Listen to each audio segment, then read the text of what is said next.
Man, you wouldn't believe the crap I went through. So, picture this. Our baby is barely a month old, and my wife, let's call her Amy, drops this bombshell on me. She wants an open marriage. Like, what the actual hell? I'm sleep deprived, covered in baby spit up, and suddenly my whole world is upside down. Amy tries to soften the blow, like, oh, I still love you, honey, but I just wanna explore. Explore? My stomach twists into knots. Am I going crazy, or is it totally messed up to ask this right after we have a kid? Maybe her hormones are out of whack, I don't know. But some dark part of me wonders if there's more to it. I'm a wreck for weeks. Tossing and turning, trying to wrap my head around this bizarre situation. In some desperate, pathetic way, I even start to consider it. Could we make it work? Could I handle it? It's like this insane part of me wants to call her bluff, to prove that this whole thing is ridiculous. God, I was an idiot back then. Let me tell you, this whole open marriage thing messes with your mind. You start analyzing everything. Was that a flirty look she gave the barista? Did I just imagine the way she said his name, kind of breathy? Meanwhile, I'm pretending to be Mr. Cool and supportive, when all I want to do is scream. It's eating me alive. After weeks of mental torture, something snaps in my brain. I say yes to this open marriage crap. I don't know if I'm being a twisted genius or the world's biggest chump, but I suddenly can't bear the thought of being the only one suffering in this mess. It's gotta be a two-way street, right? I start to see it all as a sick game, when I refuse to lose. We lay out these ridiculous ground rules. Honesty. Disclosure. Blah, blah, blah.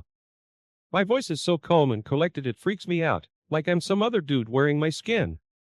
You'd think years of poker nights would have paid off better, but I guess nothing prepares you for betting your marriage on a bluff. Deep down, I just want to tear into her, to see if I can make her feel a fraction of the pain she's caused me. But I bite my tongue, playing the part of the understanding husband. Amy, on the other hand? She's practically glowing, can't stop going on and on about this guy she's got her eye on. Each word she says is like getting jabbed with 1,000 tiny needles. Am I crazy, or is there a hint of smugness on her face? I force myself to smile, pushing down the bomb at threatening to make an appearance. This whole charade throws you for a loop, makes you second-guess every little thing. Is that a look of guilt when she comes home late, or am I just a paranoid lunatic? Is she trying to provoke me, to push me to the edge? Or does she really believe this whole open relationship crap is going to fix whatever's broken in our marriage? I've got no clue anymore. But one thing's for sure. I'm not gonna let her walk all over me and then toss me aside like yesterday's trash. There's a fire starting to burn in me now, fueled by rage and a whole lot of twisted determination. Let the games begin. Playing this whole supportive husband act is exhausting. I swear, if I have to smile and nod one more time while she gushes about her new fling, I might just lose it. But hey, I signed up for this freak show, didn't I? The worst part is the guilt. I feel like a monster for being relieved when she's got a date, giving me a few hours of peace from the madness. Then, our anniversary rolls around. You'd think the woman might have some shred of decency left, but no. She's out with him. Meanwhile, I'm getting blackout drunk at home, staring at the crib where our baby sleeps, blissfully unaware of the train wreck that's our life. It's that night I realize I'm not just angry with her, I'm disgusted.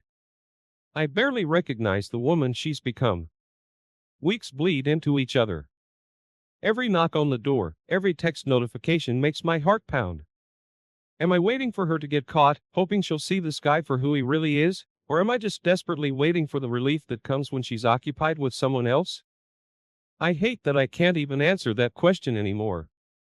On a particularly low night, I try to distract myself. I download some dating app, swipe mindlessly through a sea of strangers. It's so pathetic, and even worse, it does nothing to fill the hole she left inside me. It just leaves me feeling emptier. Every profile, every forced conversation makes it crystal clear. I'm not looking for a hookup. I'm looking for my wife, the woman she used to be, the woman I might have lost forever. It's a crushing realization. You know those little things that can turn your whole world upside down? That's what Sarah is. She's in my department at work, but we never really talked before. Now, I find myself looking forward to Mondays, which is just insane. She's got this laugh, this genuine, goofy laugh, and when I hear it, it's like some rusty part of me starts to creak back to life.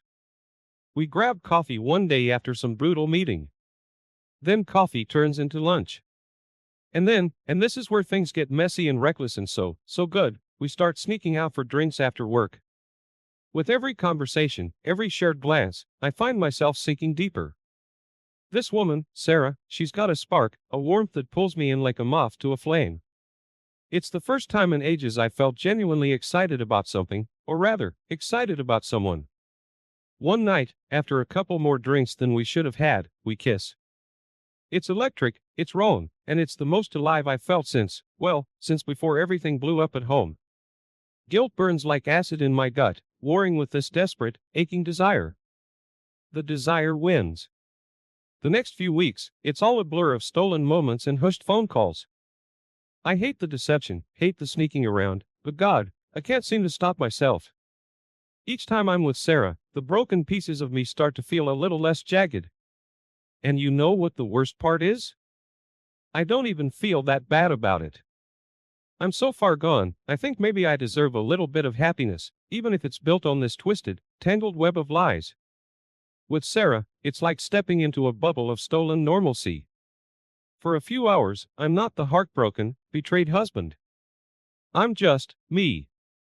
Someone capable of joy again. Someone who can crack jokes and flirt and feel that intoxicating rush of possibility that's been absent from my life for so long. Is it wrong? Abso-freaking-lutely, but it's keeping me sane in a situation that should break any normal person. Of course, it can't last. Amy's not stupid. Maybe she's been preoccupied with her own little affair, but she starts noticing the shift in me. I'm less present, more distant. My smiles are too genuine for her liking, I guess. One night, she digs through my phone. My heart hammers against my ribs, but I've been so damn careful. There's nothing to find.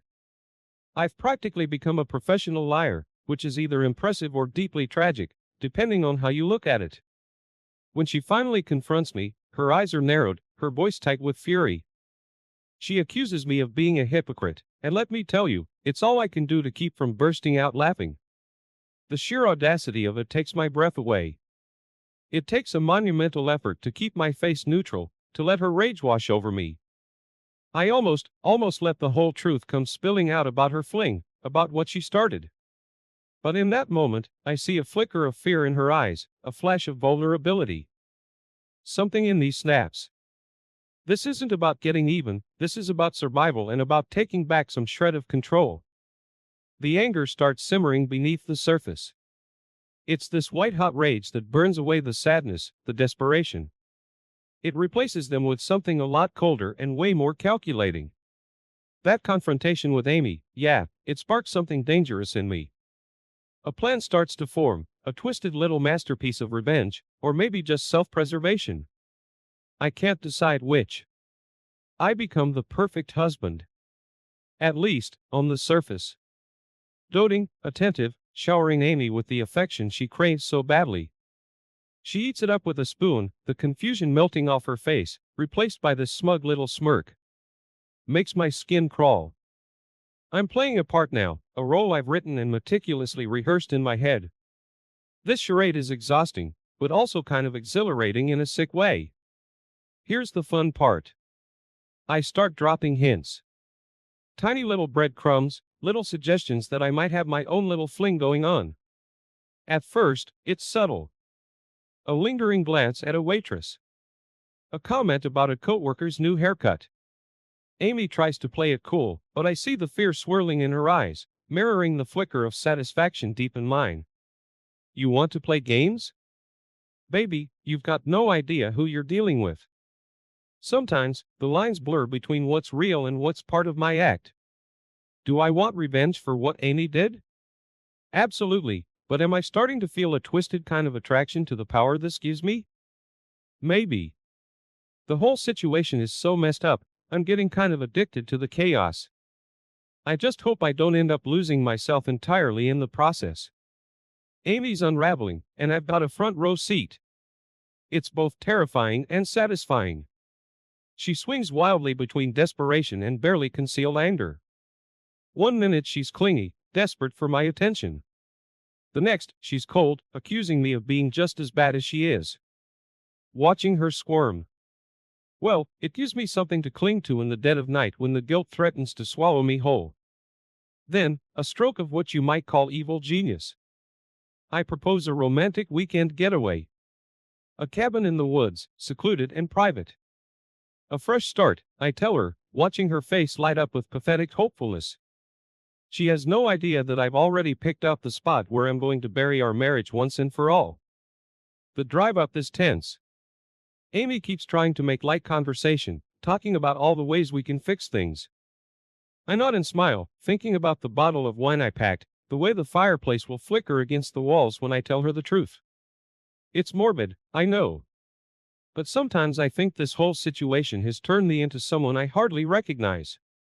The cabin comes into view, nestled in the pines, and a dark shiver runs through me. This is it, the stage where our play reaches its final act. I steel myself, knowing what I'm about to do is going to break her. I just hope that somewhere in the wreckage, I can salvage a few broken pieces of myself, too. Dinner is a carefully choreographed farce. I brought her favorite wine, cooked her favorite meal. The whole time, my stomach churns, but I mask it with easy conversation, little jokes that make her laugh for the first time in ages. It's almost cruel how easily she falls back into the role of happy wife. Makes what I'm about to do all the more satisfying. After we eat, as we're finishing the last of the wine, I let the mask slip. The playful smiles fade, replaced by something cold and calculated. I take a deep breath and launch into my performance. I confess to my affair with Sarah. I feed Amy just enough details to sound convincing, weaving in apologies and regrets. It's a half-truth, and technically, I haven't lied. At first, there's just blank confusion in her eyes. Then, as it starts to sink in, her face contorts with rage. The screaming starts soon after, laced with tears and accusations. She throws insults, brings up every past mistake I've ever made, flailing blindly in the face of her own betrayal being mirrored back at her. I let her rant, let her cry. The angrier she gets, the calmer I become. I make myself look wounded, misunderstood.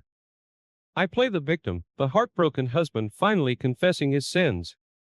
And when she pauses for breath, when she's at her weakest and most vulnerable, I drop the hammer. At least I chose someone out of love, I say, my voice icy and quiet. Not just someone to warm your bed when you were bored.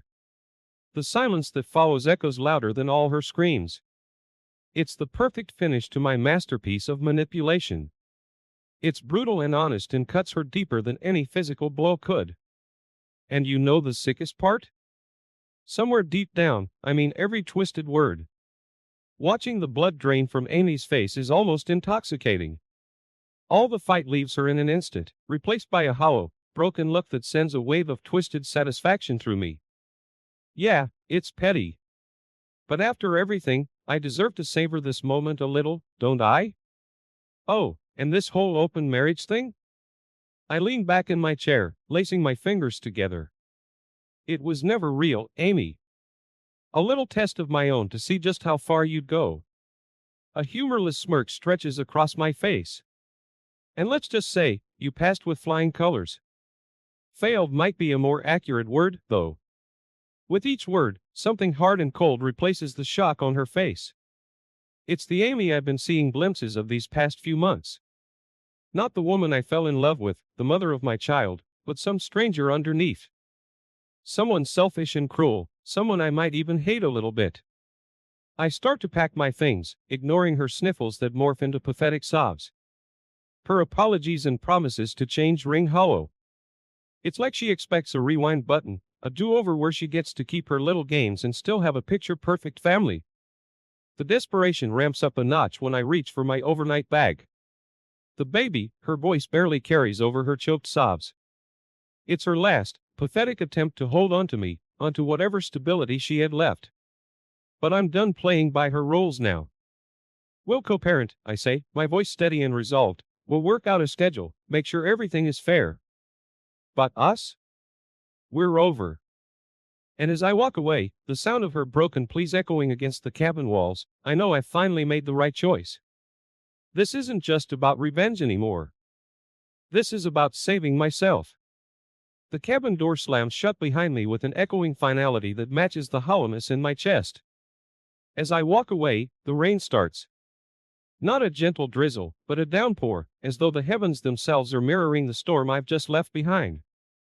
My determination doesn't waver, each step a testament to ending this toxic nightmare.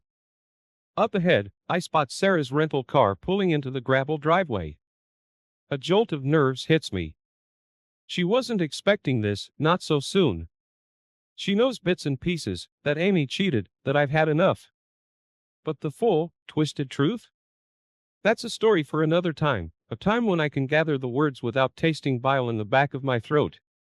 She steps out of the car, a concerned frown on her face. What happened?